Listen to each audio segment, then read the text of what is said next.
Assalamualaikum warahmatullahi wabarakatuh. Welcome back to Belajar Apa Saja channel in here. Selamat datang.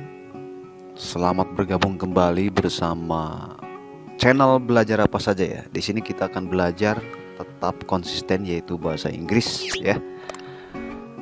Materi kita kali ini adalah tentang apa ya? Ya, tentang instruction, giving instruction. Kalau kemarin kita belajar tentang how to invite someone ya, atau the expression of invitation, ekspresi bagaimana cara mengundang seseorang dan bagaimana cara merespon undangan, gitu kan. Sekarang kita akan belajar tentang bagaimana cara memberikan instruksi atau perintah di dalam bahasa Inggris. Baik, sebelum lanjut kita lihat dulu yuk video pendek tentang percakapan sebagai bahan persepsi di dalam pembelajaran instruction ini ya. Selamat menyaksikan.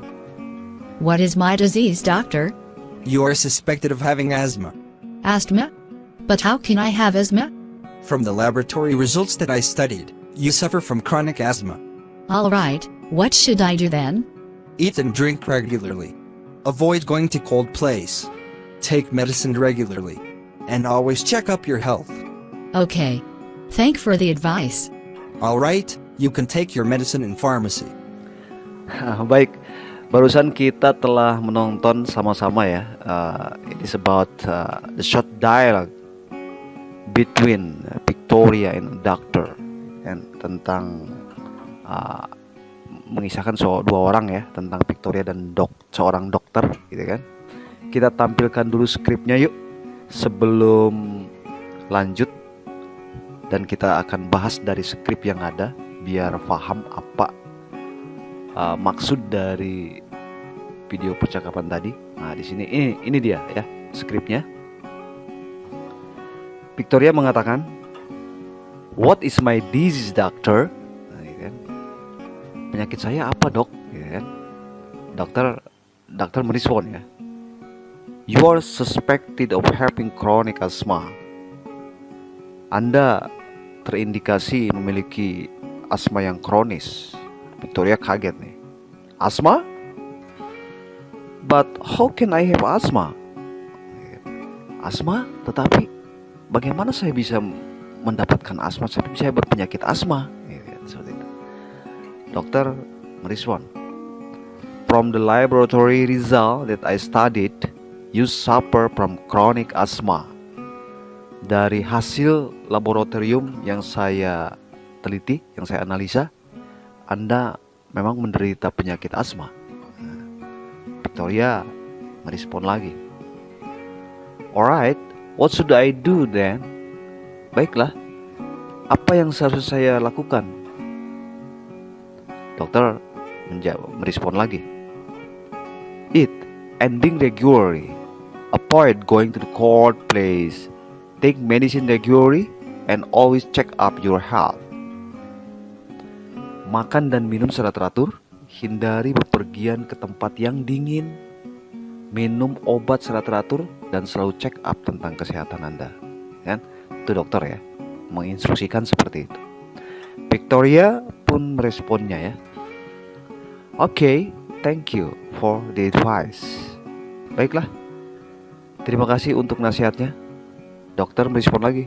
Alright, you can take your medicine in the pharmacy. Baiklah, kamu dapat mengambil obat Anda di apotek. Seperti itu ya.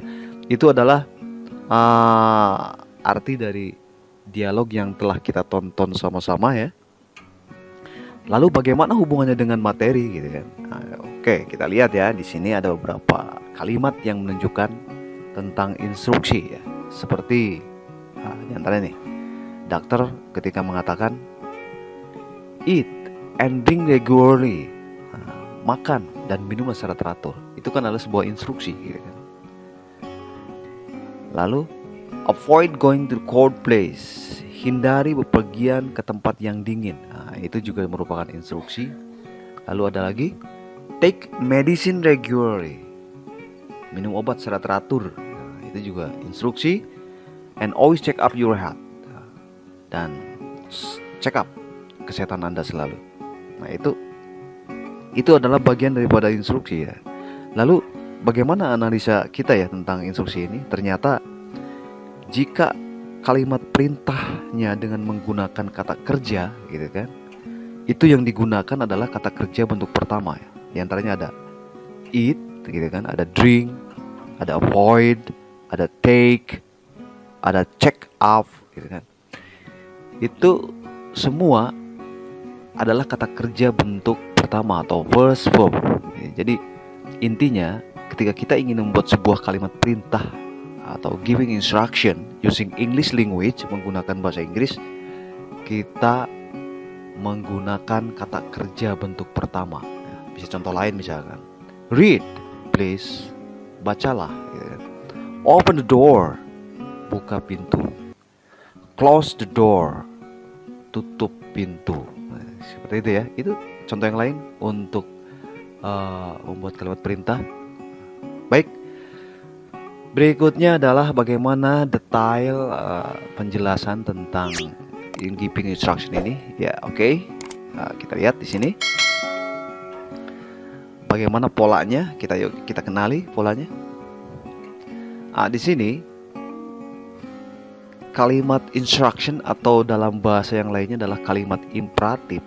Itu sebenarnya tidak menyebutkan nama ya, namun ditujukan pada orang kedua biasanya, pada lawan bicara kita ya, seperti itu ya.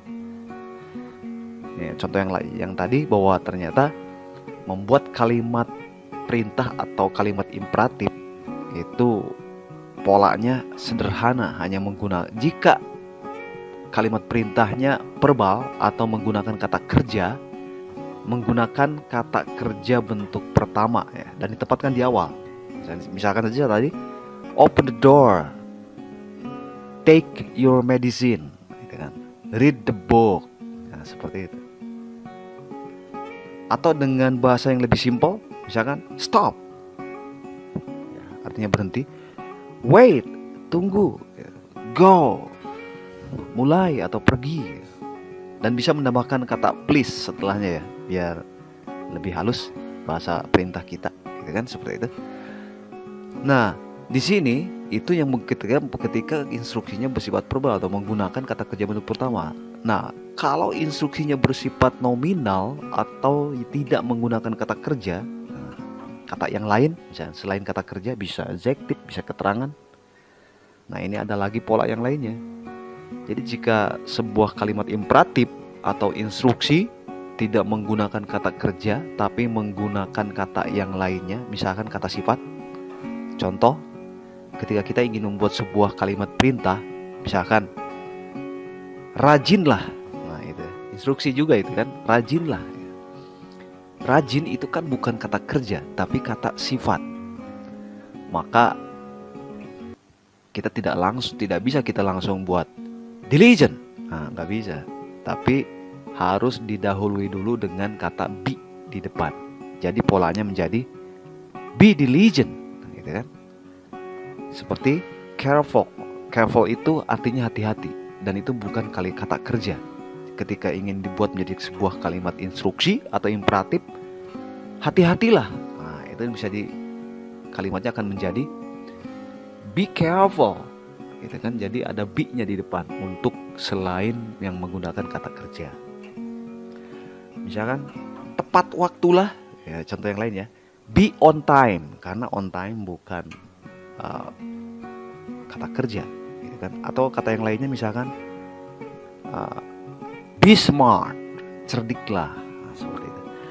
Baik, itu tentang materi giving instruction. Tapi ada juga yang bersifat ajakan ya, perintah tapi yang bersifat ajakan. Misalkan dengan kata let's di depan, itu pola lain ya, pola lain dari kalimat perintah yang bersifat ajakan. Misalkan let's dance together, ayo menari bersama, seperti itu. Selain perintah juga ada yang disebut prohibition ya. Prohibition itu adalah kalimat larangan. Ini kebalikannya dari perintah. Ini gampang sekali ya. Untuk kalimat verbal berarti tinggal menambahkan kata don't di depan untuk kalimat verbal ya. Misalkan jangan pergi, don't go, ya. Jangan baca. Don't read. Jangan buka pintu. Don't open the door. Untuk kalimat nominalnya juga sama, tinggal menambahkan don't di depan. Jangan malas misalkan ya. Don't be lazy. Jadi ada kata don't be gitu, untuk kalimat yang nominal, yang tidak menggunakan kata kerja. Jangan terlambat. Don't be late. Nah, seperti itu. Itu materi kita kali ini untuk materi giving instruction and prohibition. Nah, oke. Terima kasih atas perhatiannya. Mohon maaf atas segala kekurangannya. Thanks for watching. Jangan lupa subscribe, ya, like, and share jika materinya bermanfaat. Terima kasih. Wassalamualaikum warahmatullahi wabarakatuh.